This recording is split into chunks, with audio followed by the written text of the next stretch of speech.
Olá, que bom ter vocês por aqui. Vamos começar com uma pergunta. Alguém já parou para pensar no que os povos antigos realmente viam quando olhavam para o céu à noite? Não eram só pontos de luz, sabe? Eram histórias, calendários. Era um verdadeiro mapa para a eternidade. Hoje, a gente vai mergulhar fundo na riquíssima herança astronômica do continente africano.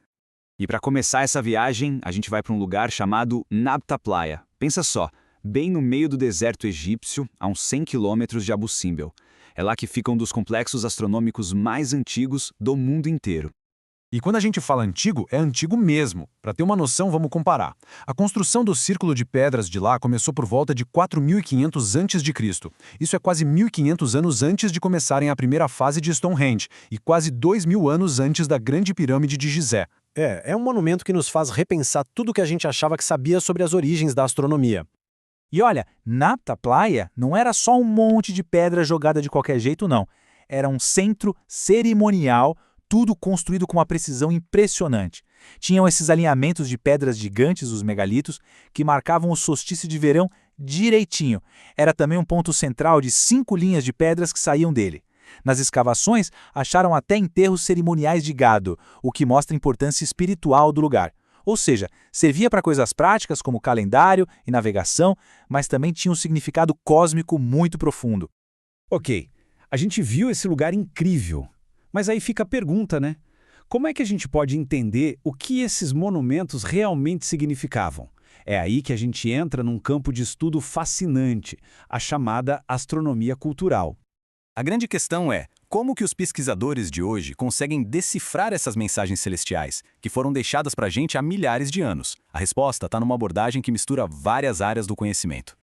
E o campo que nos dá essa chave é justamente a astronomia cultural. É uma área que junta várias disciplinas para investigar essa relação tão profunda e antiga que a humanidade tem com o cosmos. Então, como é que se monta esse quebra-cabeça? É basicamente um trabalho de detetive em 3 passos. Primeiro, escavar o passado. A arqueoastronomia analisa os alinhamentos físicos dos lugares. Segundo, ouvir o presente. A etnografia vai lá e conversa com guardiões do conhecimento tradicional. E por fim, o terceiro passo é analisar as histórias, mergulhar nos mitos, lendas e poesias para achar as referências ao céu. É uma investigação completa através do tempo. Beleza. Agora que a gente já entende as ferramentas, vamos mergulhar no coração cultural da coisa. Vamos ver o simbolismo profundo que o céu e as estrelas têm nas tradições africanas. E essa relação de respeito, quase poética com os céus, fica muito clara nessa citação linda do poeta Zulu Masisi Kunene. Para ele, o Sol não é só uma bola de fogo, é o olho sempre giratório do universo, uma força poderosa que purifica. É incrível, né?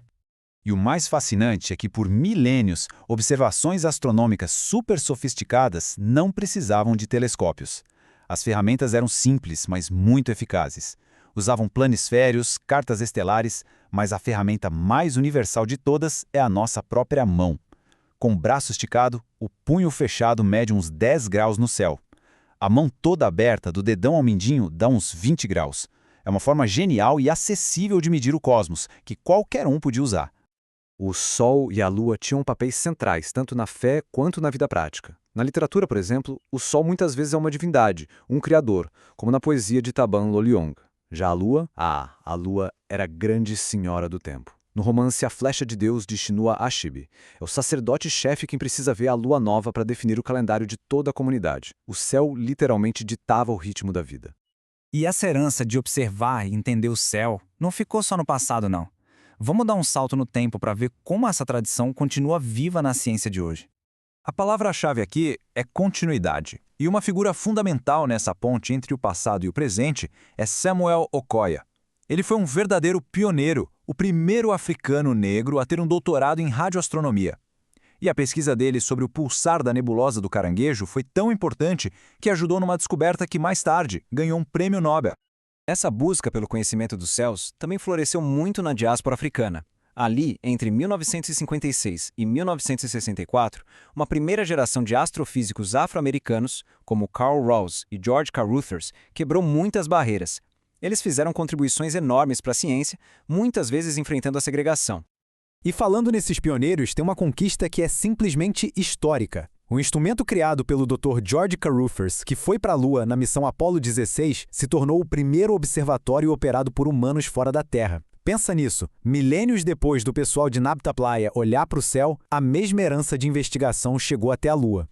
No fim das contas, a astronomia cultural nos lembra de uma coisa: as histórias podem ser diferentes, mas o ato de olhar para cima e procurar um sentido, isso é uma experiência que conecta toda a humanidade. O que nos leva à pergunta final: o céu nos conecta a todos? Que histórias ele conta sobre a cultura de onde viemos?